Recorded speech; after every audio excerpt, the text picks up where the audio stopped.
Peace be with you. As the Father has sent me, I am sending you.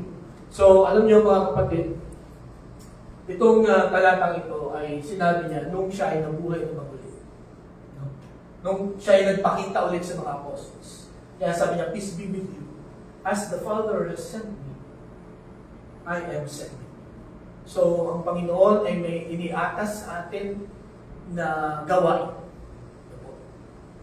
Ang gawain ng Panginoon nung nandito siya is to seek and save the lost. Hindi namin kayang iligtas. Wala tayong kayang magligtas. Ang kaya natin gawin ay to seek and to share the way of salvation. Okay? Itong mga pinag-aralan natin ito, mawawalan po ito ng kabuluhan. Kung ito'y mananatiling nasa isip at nasa puso lang natin. Makikita ninyo ang effectivity at ma-experience po ninyo